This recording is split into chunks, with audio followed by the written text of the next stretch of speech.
أعوذ بالله من الشيطان الرجيم. بسم الله الرحمن الرحيم. السلام عليكم ورحمة الله وبركاته. إن الحمد لله نحمده ونستعينه ونستغفره ونؤمن به ونتوكل عليه ونعوذ بالله من شرور أنفسنا ومن سيئات أعمالنا. من يهده الله فلا مضل له ومن يضلل فلا هادي له. ونشهد أن لا إله إلا الله ونشهد أن محمدا عبده ورسوله. يا أيها الذين آمنوا اتقوا الله حق تقاته ولا تموتن إلا وأنتم مسلمون. يا أيها الناس اتقوا ربكم الذي خلقكم من نفس واحدة وخلق منها زوجها وبث منهما رجالا كثيرا ونساء واتقوا الله الذي تساءلون به والأرحام إن الله كان عليكم رقيبا. أما بعد فإن أصدق الحديث كتاب الله وخير الهدي هدي محمد صلى الله عليه وسلم وشر الأمور محدثاتها وكل محدثة بدعة وكل بدعة ضلالة وكل ضلالة في النار. فأعوذ بالله السميع العليم من الشيطان الرجيم من همزه ونفخه ونفثه. نون والقلم وما يسطرون ما أنت بنعمة ربك بمجنون وإنك لأجرا غير ممنون وإنك لعلى خلق عظيم. وقال النبي صلى الله عليه وسلم إنما بعثت لأتمم مكارم الأخلاق. رب اشرح لي صدري ويسر لي أمري واحلل عقدة من لساني يفقهوا قولي. تمام قسم کی تعریف و بڑائی و کبریائی اللہ رب العزت کے لیے لاحق و زیبا ہے. ہر آن ہر لحظہ درود و سلام ہو آخری الزمان رحمت للعالمین محمد مصطفیٰ صلی اللہ علیہ وسلم پر، جنہیں اللہ تعالیٰ نے اسوہ حسنہ بنا کر مبعوث کیا.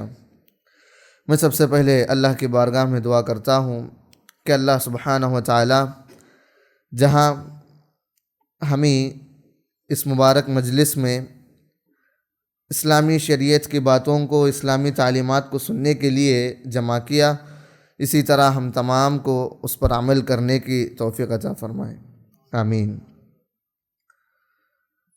میں نے آپ کے سامنے خطبہ مسنونہ کے بعد سورۃ القلم کی چند آیتیں ذکر کی، جس میں محل استشہاد یعنی غور کرنے کی بات اور آیت یہ ہے کہ اللہ سبحانہ و تعالی آپ صلی اللہ علیہ وسلم کے تعلق سے اس قرآن کے اس سورہ میں کہتا ہے وَإِنَّكَ لَعَلَىٰ خُلُقٍ عَظِيمٍ، کہ بے شک پیارے نبی صلی اللہ علیہ وسلم خود اللہ سبحانہ و تعالی رسول اللہ کو یہ سرٹیفکیٹ دیتا ہے کہ وَإِنَّكَ لَعَلَىٰ خُلُقٍ عَظِيمٍ، کہ آپ اخلاق کے اعلیٰ ترین معیار میں فائز ہو، یعنی آپ صلی اللہ علیہ وسلم بہترین اخلاق والے ہیں.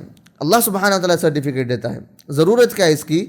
تو اس آیت نازل ہونے کے لیے جو وجہ ہے اگر ہم غور کریں تو جب آپ صلی اللہ علیہ وسلم مکہ میں مشرکین کے آمنے سامنے دعوت کا کام کرتے تھے، قرآنی آیات تلاوت کر کے سناتے تھے، تو آپ صلی اللہ علیہ وسلم پر کئی سارے تہمتیں مشرکین مکہ لگایا کرتے تھے کہ کبھی کہہ دیا کہ آپ صلی اللہ علیہ وسلم شاعر ہیں، یہ نبی نہیں بلکہ شاعر ہیں، اسی لیے اچھی اچھی باتیں سناتے، یہ جوڑ جوڑ کر جس طرح قرآن ہے اس طرح یہ قرآن نہیں بلکہ یہ شاعر ہیں، شاعری سناتے ہیں نعوذ باللہ. اور کبھی کہہ دیا کہ یہ مجنون ہے نعوذ باللہ، کہ آپ صلی اللہ علیہ وسلم پاگل ہو گئے، اللہ اکبر. کبھی ایسا کہا تو کبھی کہا کہ یہ ساحر ہے، یہ جادوگر ہے، کیونکہ آپ صلی اللہ علیہ وسلم جب کبھی قرآن پڑھتے تو مشرکین مکہ خود آپ صلی اللہ علیہ وسلم کو اپنی سدھ بھت بھول کر آپ صلی اللہ علیہ وسلم کے سامنے کھڑے ہو جاتے اور قرآن کو سنتے لگتے. اللہ اکبر. یہ قرآن کا اعجاز تھا، لیکن یہ کہتے کہ یہ ساحر ہیں، جادوگر ہیں. تو اتنی ساری تہمتیں آپ صلی اللہ علیہ وسلم پر لگائی گئی تو اللہ سبحانہ و تعالی یہاں سرٹیفکیٹ دینا سوچا اور کہا کہ اے نبی آپ ان تہمتوں کو دیکھ کر غم نہ کیجیے، غمگین نہ ہو جائیے، بلکہ آپ اخلاق کے اعلیٰ ترین پر فائز ہیں. تو اللہ تعالیٰ سرٹیفکیٹ دیتا. تو غور کیجئے، آپ صلی اللہ علیہ وسلم نبی ہیں، اسوہ حسنہ ہے، یعنی اچھے رول ماڈل ہیں، پیغمبروں کے سردار ہیں، ان تمام لقب کو چھوڑ کر، ان تمام صفات کو چھوڑ کر اللہ تعالیٰ کہتا اور سرٹیفکیٹ دیتا، کچھ صفات بیان کرتا تو کہتا کہ آپ اخلاق پر فائز ہیں، یعنی بہترین اخلاق والے ہو.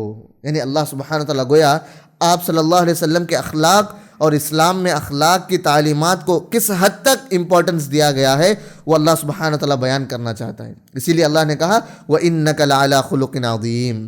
اور اسلام، اللہ اکبر، کچھ ایسا مذہب ہے، اسلام میں ہر طرح کی تعلیمات اللہ سبحانہ وتعالیٰ نے کھول کھول کر رکھ دی، چاہے وہ عقیدہ ہو، چاہے وہ ایمان ہو، چاہے وہ نماز کے تعلق سے ہو، چاہے وہ طہارت ہو، چاہے وہ فقہ کے مسائل ہو. اسلام ہر زمانے کے حساب سے ہر مسائل کا حل ہے، یہ ہم تمام کو معلوم ہے.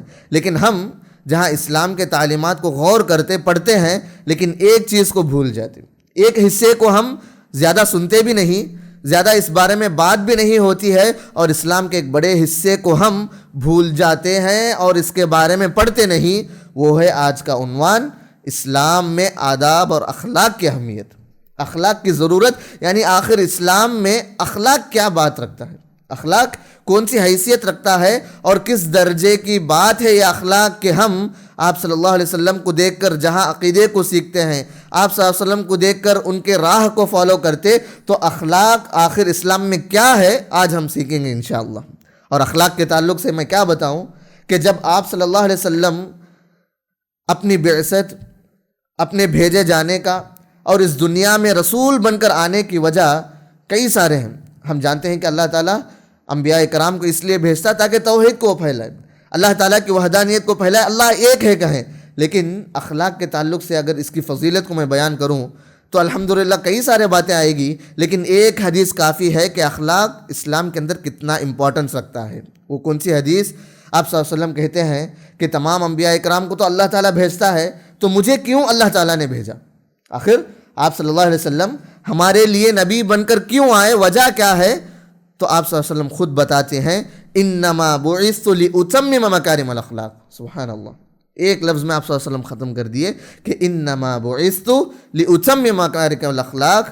یعنی آپ صلی اللہ علیہ وسلم کا بھیجا جانا، اللہ کے رسول محمد صلی اللہ علیہ وسلم کو اختیار کر کے اللہ ہمارے لیے اسوہ حسنہ بنانا، رول ماڈل بنا کر بھیجنا. کیوں؟ تاکہ اللہ کے رسول ہمارے درمیان اعلیٰ ترین اخلاق کو پوری کریں. اللہ اکبر. یعنی اللہ کے رسول گویا یہ بتانا چاہتے ہیں کہ اللہ کے رسول کیوں آئے؟ کیونکہ اخلاق کو ہمیں سکھائیں، اخلاق کو سکھائیں، آداب کو سکھائیں کہ آخر ایک مسلمان ہو تو اخلاق کے ساتھ ہو، ایمان والا ہو تو اخلاق کے ساتھ ہو. اگر کوئی مسلمان اپنے آپ کو کہلانا چاہیے تو دیکھ لیں کہ آپ کے اندر اخلاق ہے یا نہیں. کیوں؟ کیونکہ نبی کی بعثت خود اسی بات پر دلیل ہے، دلالت کرتی ہے کہ نبی آئے تو اخلاق سکھانے کے لیے آئے. اللہ اکبر. یہ اخلاق کا درجہ ہے، یہ اخلاق کا درجہ ہے. اسلام نے اس حد تک اسے امپورٹنس دیا کہ دیکھو اخلاق سیکھو اور اخلاق کے ساتھ رہنا جی لو. اخلاق کے ساتھ جینا، اخلاق کے ساتھ اٹھنا بیٹھنا، یہ تمہارا ایمان کا ایک حصہ ہے. آپ اسلام میں ہوں اور میں مسلمان ہوں کہنا یہ کوئی بھی کہہ سکتا، لیکن اخلاق کے ساتھ ہو یا نہیں؟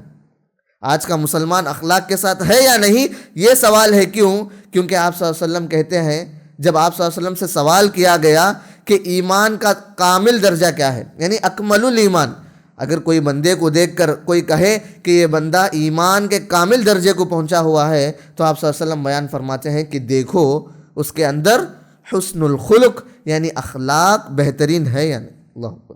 یعنی اخلاق ہمارے اندر ہونا یہ ایسی بات نہیں کہ ہم اور آگے بڑھیں، ہمارے درجے میں، ہماری فضیلت میں اور آگے بڑھیں، یہ پلس پوائنٹ نہیں بلکہ یہ بنیادی شرط ہے کہ تم ایمان والے ہو یا نہیں. دیکھ لو اگر آپ کے اندر اخلاق ہے تو آپ ایمان والے ہو.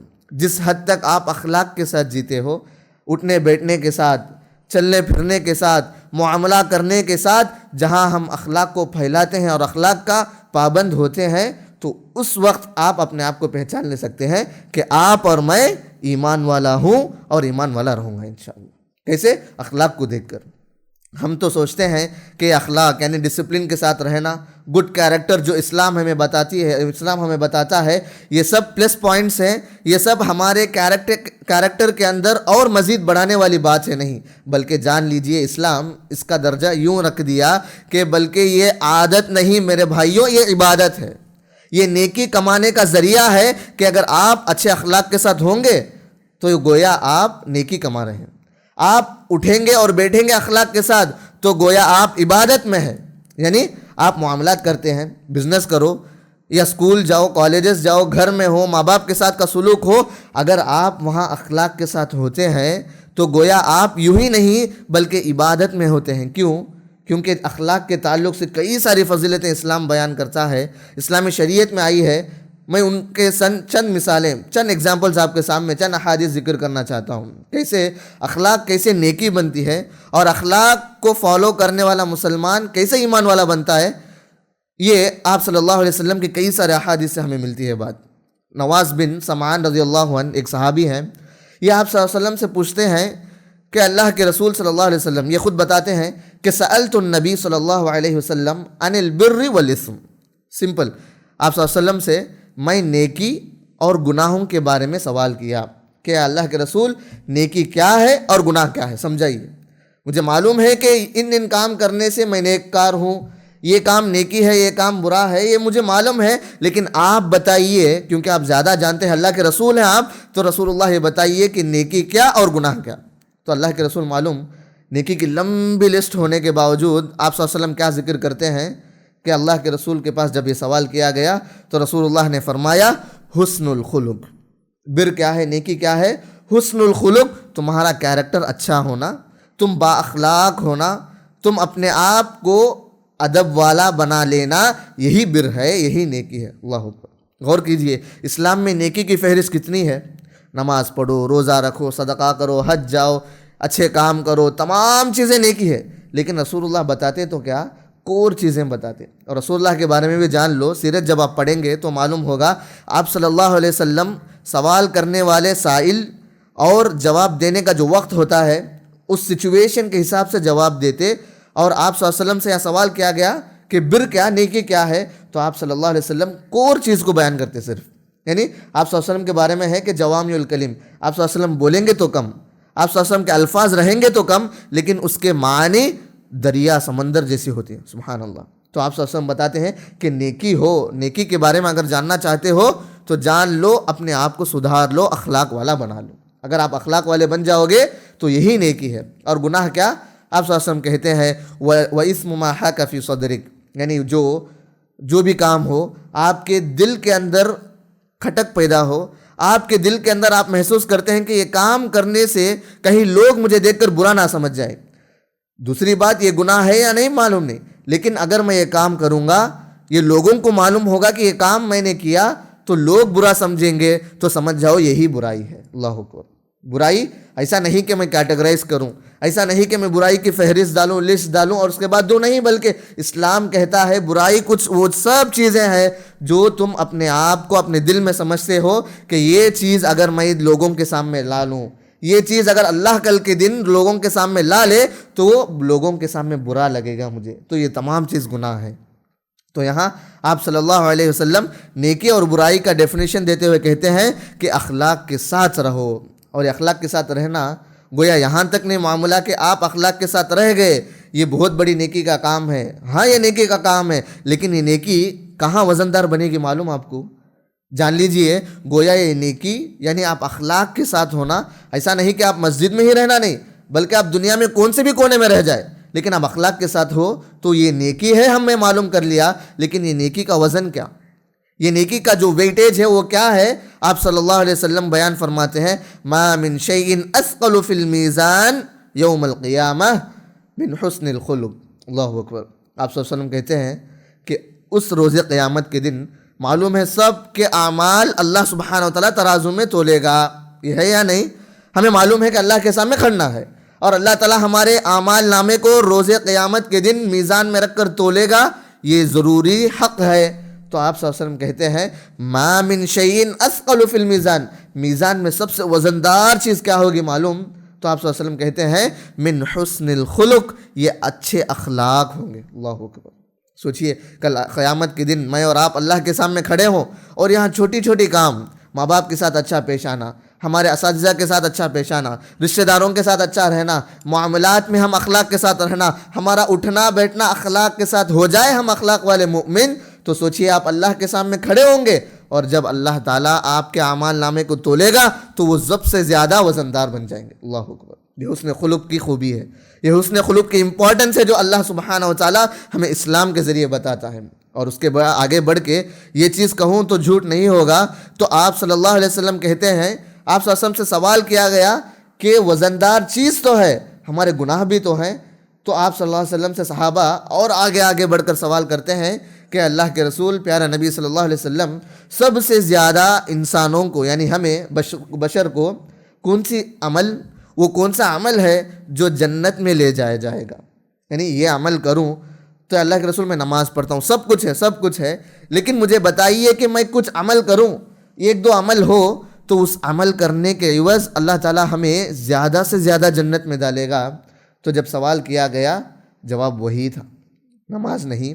ہاں نماز سے تو یقیناً یہ بنیادی چیز ہے، ہاں صدقہ ہے، زکوٰۃ ہے، سب چیز ہے، لیکن آپ صلی اللہ علیہ وسلم کہتے ہیں کہ اگر زیادہ سے زیادہ جنت میں جانے والے لوگوں کو دیکھنا چاہتے ہو تو دیکھو، آپ صلی اللہ علیہ وسلم کہتے ہیں تقوی اللہ و حسن الخلق۔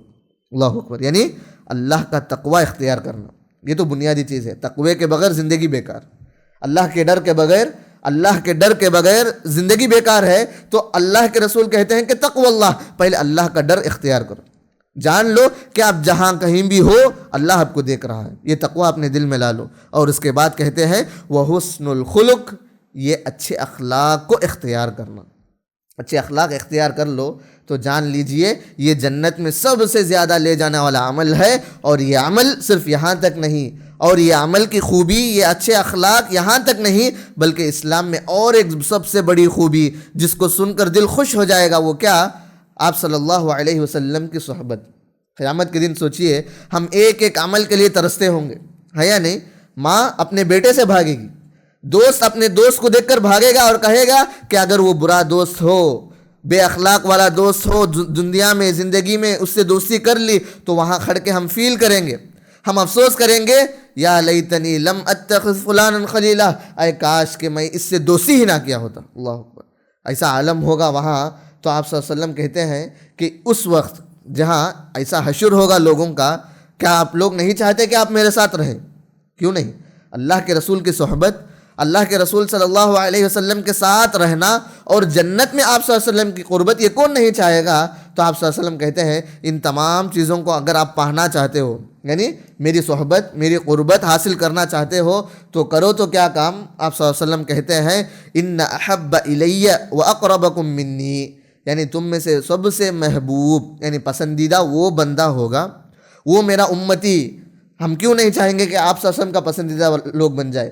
تو آپ صلی اللہ علیہ وسلم کہتے ہیں کہ تم میں سے سب سے پسندیدہ لوگ وہ ہوں گے میرے پاس، وَأَقْرَبَكُم مِّنِّي، اور سب سے قریب ترین لوگ وہ ہوں گے، یعنی آپ صلی اللہ علیہ وسلم کے ساتھ کل قیامت کے دن اٹھنا بیٹھنا ہوگا۔ اللہ اکبر، جنت میں آپ صلی اللہ علیہ وسلم کے ساتھ ہوں گے، ہم ان کے ساتھ انشاءاللہ، لیکن کرنا کیا ہے؟ آپ صلی اللہ علیہ وسلم کہتے ہیں یوم الآخرہ تو کرنا ہے محاسنکم اخلاقا، آپ لوگ اپنے اخلاق کو سدھار لیجیے، آپ لوگ آپ کے اندر جو اٹھنے بیٹھنے کا، جو معاملات کرنے کا، ایک مسلمان بندے کو مسلمان جو چیز بناتی ہے وہ چیز کو اپنا لو، وہ چیز ہے محاسنکم اخلاق، آپ کے اخلاق کو سدھار لیجیے۔ اللہ اکبر، یہ اخلاق ایسی چیز ہے میرے بھائیوں، جہاں یہ نیکی ہے، اس نیکی کو اختیار کر کے اسلام اس لیے اتنا امپورٹنس دیا اور اتنی صحیح فضیلتیں، احادیث اور بونس پوائنٹس ہمیں دے دیے۔ کیوں؟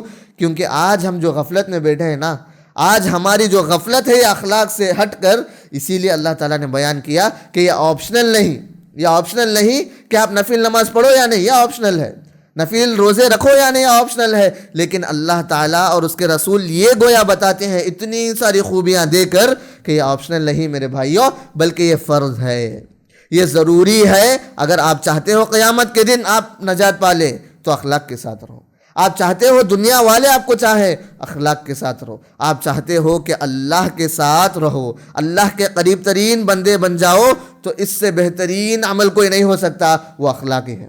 یہ صحابہ بہت بہترین سے جانتے، صحابہ اکرام بہت خوبی سے جانتے ہیں کہ ہاں اخلاق اگر میں جان لوں، میں پہچان لوں، اپنے اندر اپنا لوں، تو یہ اخلاق سے میں آپ صلی اللہ علیہ وسلم کی قربت بھی پالوں گا اور آپ صلی اللہ علیہ وسلم کے وعدے کے مطابق جنت میں مل جائیں گی۔ اسی لیے آپ سیرت اٹھا کے دیکھیے، سبحان اللہ، آپ صلی اللہ علیہ وسلم کے ساتھ جتنے بھی صحابہ تھے وہ اخلاق والے تھے پہلے، ہاں یا نہیں؟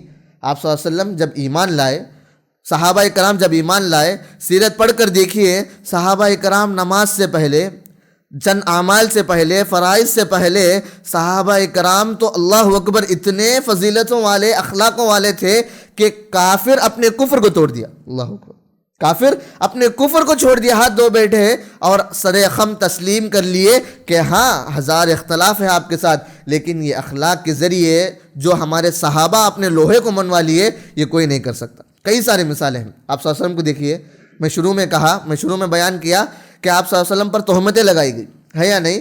شاعر کہا، ساحر کہا، جادوگر کہا، سب چیز کہہ لیے، ہزار اختلاف ہے آپ صلی اللہ علیہ وسلم کی دعوت سے، ہزار دشمنی ہے، یہاں تک کہ قتل کرنے کا فیصلہ ہو گیا، آپ صلی اللہ علیہ وسلم کو قتل کرنے کا فیصلہ ہو گیا، لیکن اس وقت ہجرت کے وہ شروعات کے وقت کو دیکھیے، آپ صلی اللہ علیہ وسلم کے ساتھ اتنی دشمنی، اتنی عداوت، اتنا بغض عداوت تھی، لیکن آپ صلی اللہ علیہ وسلم کے اخلاق کے سامنے کوئی ایک انگلی نہیں اٹھایا۔ کہیں آپ سیرت میں بتا سکتے کہ کوئی ایک کافر، چاہے وہ ابو لہب ہو، ابو جہل ہو، کوئی بھی ہو، یہ کہتا ہوا کہ اے اللہ کے رسول، اے محمد، پہلے تو اپنے اخلاق کو سدھار لے، کہیں گے ہم؟ نہیں میرے بھائی، یہ کہیں آپ نہیں دکھا سکتے سیرت میں کہ آپ صلی اللہ علیہ وسلم کے اخلاق پر کافر نے انگلی اٹھایا، نہیں، بلکہ آپ یہ دیکھ سکتے ہیں کہ ہجرت کے وقت آپ صلی اللہ علیہ وسلم جب ہجرت کے لیے نکلے، وہ رات کی تاریخ ہی تھی، تو آپ صلی اللہ علیہ وسلم کے پاس کفار اور مشرکین مکہ کے امانت کی چیزیں تھیں، اللہ اکبر، کیسے؟ وہ کفار جو آپ صلی اللہ علیہ وسلم سے حد درجے بغض و عداوت رکھتے تھے، جو آپ صلی اللہ علیہ وسلم کو قتل کرنے کے لیے دہلیز کے باہر کھڑے ہوئے ہیں، لیکن ان کافروں کے امانت کی چیزیں آپ صلی اللہ علیہ وسلم کے پاس ہیں، کیوں؟ یہ بات دلیل ہے، یہ بات گواہی دیتی ہے کہ ہاں اختلاف ہزار ہے، لیکن آپ صلی اللہ علیہ وسلم کے اخلاق اتنے اعلیٰ تھے، اللہ اکبر۔ اور ایک واقعہ سنیے کہ آپ صلی اللہ علیہ وسلم کے صحابہ کیسے اخلاق والے تھے، کیسے اخلاق والے تھے، اور ان کے اخلاق کے سامنے کافروں کا کفر بھی نہیں چلا، کافروں کا کفر بھی نہیں چلا، بلکہ کافر خود یہ کہہ اٹھا کہ تم اخلاق والے ہو اور آپ جیسے اخلاق والے کوئی نہیں ہو سکتے، اللہ اکبر۔ کیسے؟ ابو بکر صدیق رضی اللہ عنہ کا واقعہ ہے، ہم سب جانتے ہیں کہ ابو بکر صدیق رضی اللہ عنہ جو پہلے خلیفہ تھے، جو آپ صلی اللہ علیہ وسلم کے ہر ایک چیز کو نوٹ کرتے اور عمل کرتے، اور آپ صلی اللہ علیہ وسلم سے بہت قریب ترین دوست رہے، تو ان کے اخلاق کیسے ہوئے ہوں گے؟ سوچئے، آپ صلی اللہ علیہ وسلم کے پاس جب ابو بکر صدیق رضی اللہ عنہ ٹریننگ لے رہے ہیں، تو واقعہ کچھ یوں ہے کہ جب مکے میں سختی بہت ہو گئی، دعوت اسلام کے خلاف کفار مشرکین کی حد ہو گئی، اور سب یہاں ٹارگٹ کر چکے ہیں، اور یہاں خود مسلمانوں کو، صحابہ کو اسلام فالو کرنے کے لیے مشقتیں، مشکلیں پار کرنا ہوتا، تو ہجرت کی بھی تعلیم آ گئی کہ حبش کی طرف، یعنی ابیسینیا جو افریقہ ہے، وہاں ہجرت کرنے کی اجازت مل گئی شروعات کے اسلام میں۔ تو ابو بکر صدیق رضی اللہ عنہ دیکھتے ہیں کہ میرا بھی عبادت کرنا یا مشکل ہو گیا، تو ابو بکر صدیق رضی اللہ عنہ نکلتے ہیں اور مکہ سے باہر چلے جاتے ہیں۔ کیوں؟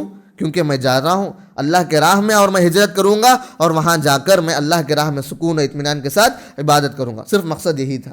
اور راستے میں دیکھتے ہیں مکہ کے باہر، اور اس وقت جان لیجئے مکہ کا ایک رول تھا کہ اگر کوئی تجارت کے غرض سے یا پھر کہیں سفر کے غرض سے جاتا مکہ کے باہر، وہ واپس لوٹ آ سکتا۔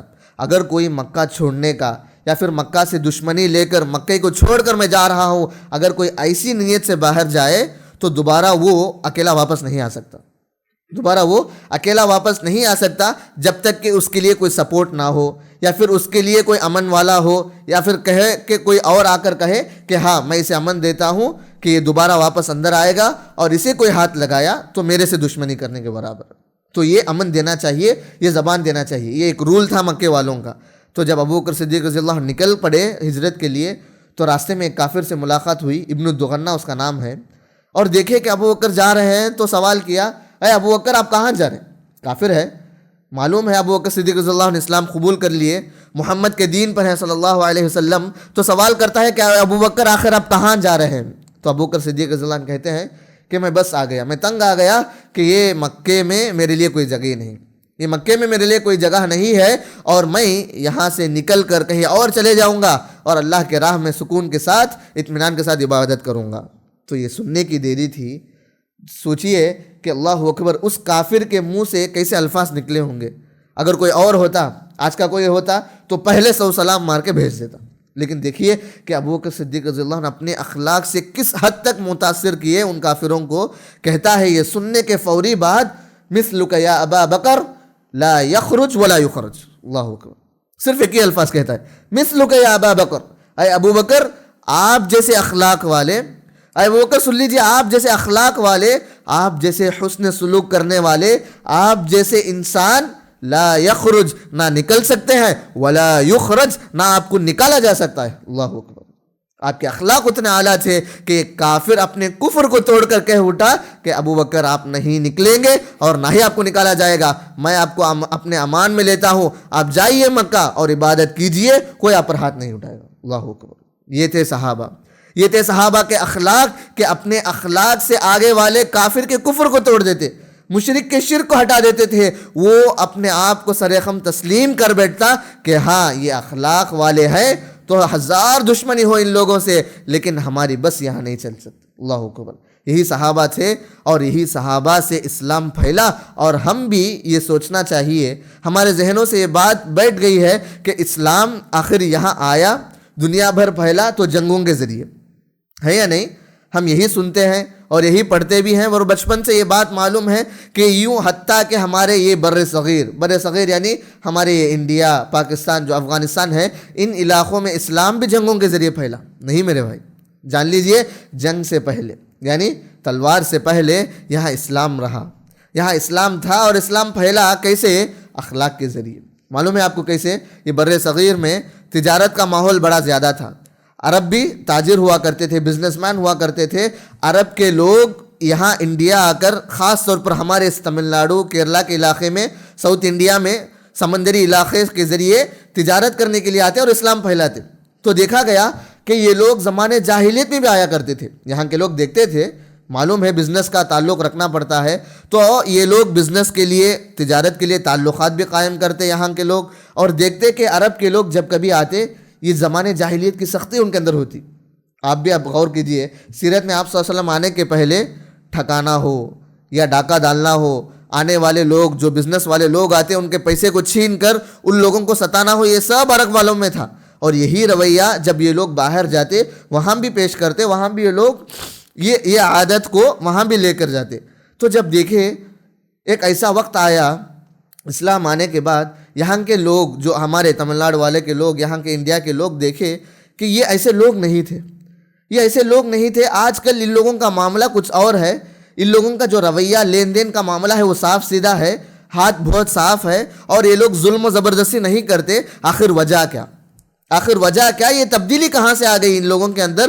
ہم زمانے سے ٹریڈنگ کر رہے ہیں, زمانے سے بزنس کر رہے ہیں, لیکن یہ اخلاق, یہ عادت ان لوگوں میں نہیں تھی. لیکن اب کیسے؟ تو سوال کرنے پر معلوم ہوا کہ آپ صلی اللہ علیہ وسلم ہے, دین اسلام آیا ہے, اور یہ دین اسلام یہ سکھاتا ہے کہ جہاں بھی جاؤ اپنے اخلاق کے ساتھ جاؤ, جہاں بھی کرو اپنے معاملات اخلاق کے ساتھ کرو, اگر جینا ہو تو اخلاق کے ساتھ جیو. یہ اسلام کا پیغام رہا. یہ سنتے ہی یہاں کے لوگ اس دین کو فوراً اختیار کیے. کیوں؟ کیونکہ یہ امن پسند دین ہے, کیونکہ اخلاق پسند دین ہے. ان لوگوں کو بھی معلوم ہے کہ یہاں ہم پر زور زبردستی ہوتی, یہاں ہم پر ڈاکہ بھی ہوتا, یہاں ہم پر انصاف نہیں ملتا, تو چاہیے کہ ہم بھی یہ دین اختیار کر لیں. تو یہ دین جہاں تلوار جنگ کے نام سے مشہور ہے, یہ بالکل جھوٹ ہے, یہ بالکل غلط ہے. اتنا نہیں بلکہ جتنا ہمارے صحابہ کرام اپنے اسلام کو, آگے والے کو اپنے اخلاق سے منوا لی, اپنے اخلاق سے منوا لی. یہاں تک کہ واقعہ آتا ہے کہ صحابہ کرام کے زمانے میں خود ایک ایسا شخص تھا جس کا نام ہم سب جانتے ہیں, ثمامہ بن اسال. بعد میں چل کے اسلام قبول کرتے ہیں. کیسے معلوم؟ یہ ثمامہ بن اسال رضی اللہ عنہ اسلام سے پہلے ایک علاقے کے, یعنی یمن کے ایک علاقے کے ایک قبیلے کے سردار تھے, یعنی ایک ٹرائب کے سردار تھے, ایک علاقے کے سردار تھے, جہاں سے یہ گیہوں, اناج وغیرہ جاتا تھا مکہ کو بھی. جب سنے کہ محمد نامی شخص آیا ہے اور اسلام نامی کچھ اور مذہب پھیلا رہا ہے ہمارے آبا و اجداد کے مذہب کے بغیر, تو سنے اور آپ صلی اللہ علیہ وسلم کے بارے میں جانے, اور کئی صحابہ کو قتل بھی ہوا, تو کہہ پڑے کہ ثمامہ بن اسال کہ مجھے سب سے بغض, سب سے بدترین اور سب سے دشمنی والا چہرہ یہ محمد کا ہے, نعوذ باللہ. یہ کہہ دیے. اتنے بڑے الفاظ کہنے والے ثمامہ بن اسال دیکھیے ان کا رویہ کیا تھا اسلام کے بعد۔ یہ ثمامہ بن اسال جب مکے کے لیے عمرہ کی نیت سے آئے اور راستے میں مدینہ پڑا، تو جب مدینے کے اور نکل کے کراس کرتے ہوئے نکلے تو صحابہ کرام پہرے کے لیے وہاں تھے اور دیکھے کہ کوئی شخص جا رہا ہے اور پکڑ کر لا کر مسجد النبوی میں باندھ دیے۔ جب مسجد النبوی میں باندھے، جب آپ صلی اللہ علیہ وسلم آئے اور صحابہ سے پوچھا معلوم ہے یہ کون ہے، معلوم ہے یہ کون ہے، کسے آپ پکڑ لائے ہیں؟ تو صحابہ نے بولا پتہ نہیں، دیکھے یہ کافر ہے، مشرک ہے، ہمارے حساب سے، آپ کے حکم کے حساب سے ہم نے لا لیا یا رسول اللہ۔ تو آپ صلی اللہ علیہ وسلم کہتے ہیں یہی ثمامہ بن اسال ہے۔ اللہ اکبر۔ صحابہ حیران و پریشان ہو گئے، وہ اتنا بڑا دشمن کافر جو آپ صلی اللہ علیہ وسلم سے اتنا بغض و عداوت رکھنے والا، وہ ہم سے ہاتھ آ گیا۔ تو اگر ہم اور آپ ہوتے، آپ صلی اللہ علیہ وسلم کی محبت کو دیکھ کر فوری وہاں قتل کر دیتے، یا فوری اسے تان و تشنیع کرتے، اسے مارتے پیٹتے اور اسے بھوکا مارتے۔ لیکن آپ صلی اللہ علیہ وسلم کے اخلاق سکھائے ہوئے صحابہ کو دیکھیے، رسول اللہ کہتے ہیں اسے مسجد کے ستون سے باندھ دو، یعنی مسجد سے ستون سے باندھ دو، وہاں کے پلر سے باندھ دو۔ ایک دن گزرا، آپ صلی اللہ علیہ وسلم بالکل بات نہیں کیے۔ وہاں سے ثمامہ بن اسال کہتے ہیں کہ مجھے چھوڑ دو، اگر مجھے چھوڑو گے جو بھی چاہو میں آپ کو دے دوں گا، اگر مجھے قتل کرو گے تو اس کی دیت یعنی اس کا بدلہ ضرور لیا جائے گا۔ تو یہ کہتے آپ صلی اللہ علیہ وسلم کچھ بھی بات نہیں کیے، بس آئے، نماز پڑھتے، آپ صلی اللہ علیہ وسلم کے ساتھ جو تعلیمات ہوتی وہ بیان کرتے، وحی نازل ہوتی وہ کہتے، قرآن نازل ہوتی وہ کہتے۔ بس یہی تھا ایک دن۔ پھر دوسرے دن آئے، آپ صلی اللہ علیہ وسلم بات کیے کہ آپ کیسے آپ محسوس کر رہے ہو، کیا ہے آپ کی حالت؟ تو فوراً یہ کہتا ہے کہ مجھے چھوڑ دو، تم جتنا بھی مانگو گے محمد میں آپ کو دے دوں گا، صرف مجھے رہا کر دو۔ اگر تم مجھے قتل کرتے ہو تو یقیناً جان لو اس قتل کا ضرور بڑا بدلہ ہوگا۔ پھر تیسرا دن ہوا، ثمامہ بن اسال کا رویہ یہی تھا۔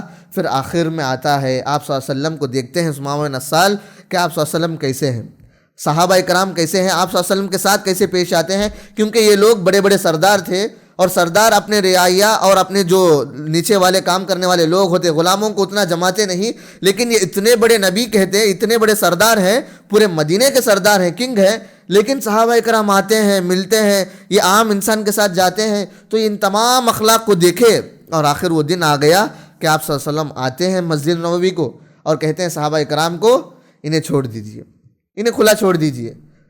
اور ثمامہ بن اسال کا رویہ یہ تھا، حالت سچویشن یہ تھی کہ وہ فوراً نکلے اور گئے، کچھ بھی نہیں بولا، نہ شکریہ، نہ جاتا ہوں، نہ کچھ، یا بدلہ لوں گا یہ 3 دن کا، یا کچھ بھی نہیں، بلکہ سیدھا جاتے ہیں مدینے کے آؤٹسکرٹس کے، اور وہاں کے ایک کنویں میں اپنے آپ کو غسل کرتے، نہاتے، نہا دھو کر واپس مسجد نبوی کو آتے۔ اور صحابہ کرام دیکھ لیے، جب دیکھتے صحابہ کرام یہ سوچتے ہیں کہ یہ بدلہ لینے کے لیے آ رہے ہیں، کیونکہ گئے اور فریش ہو کر اور اپنے آپ کو، اپنے لوگوں کو اطلاع دے کر شاید یہ جنگ کے لیے آ رہے ہیں، آپ صلی اللہ علیہ وسلم پر حملہ کرنے کے لیے آ رہے ہیں، لیکن آپ صلی اللہ علیہ وسلم اطمینان کے ساتھ بیٹھے ہیں۔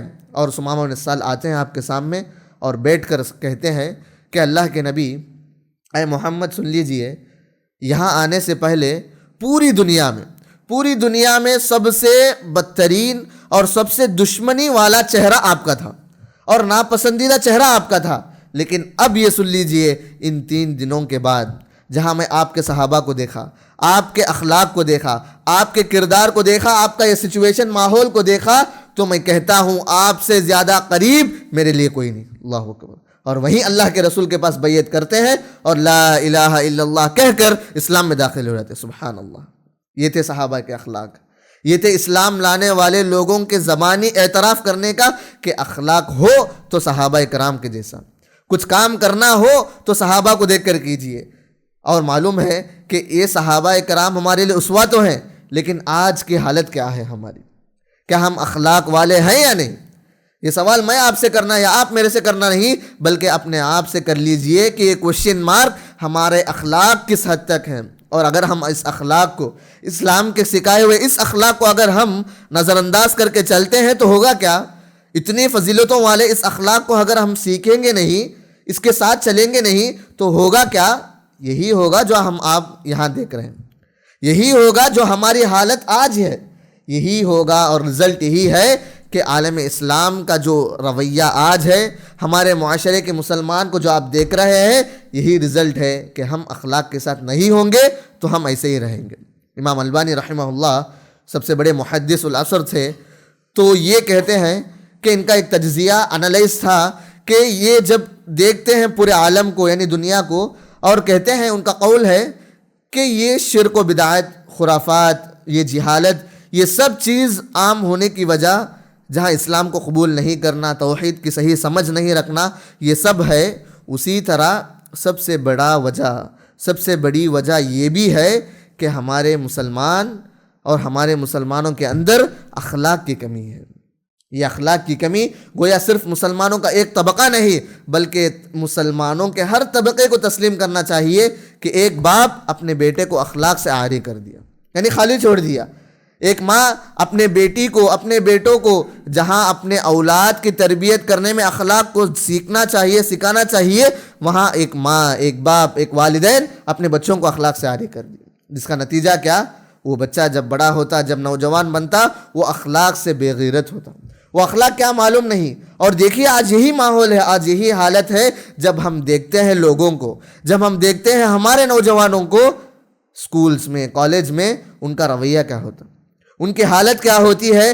ایک ٹیچر کے ساتھ کیسے بات کرنا معلوم نہیں، ایک استاد کے ساتھ کیسے چلنا معلوم نہیں، اپنے ماں باپ کے ساتھ کیا کرنا، کیسے بات کرنا یہ معلوم نہیں۔ اور افسوس کی بات ہے کہ آج کے ماں باپ اپنے بیٹوں کو جہاں یہ اخلاق سکھانا بھول گئے تو اس کا جو وجہ ہے اور اس کی جو کمی ہے وہ خود بھگت رہے ہیں کہ ماں باپ کو دیکھ کر بیٹا خود گالی دیتا۔ نعوذ باللہ، یہ صحیح ہے، یہ تجربے کی بات ہے کہ ہم نے سنی ہے کہ بیٹا اپنے ماں باپ کے ساتھ اتنا ایسا فری ہو کر بات کرتا کہ گالی گلوچ سے بھی یہ خالی نہیں ہوتے گھرانے۔ اللہ اکبر۔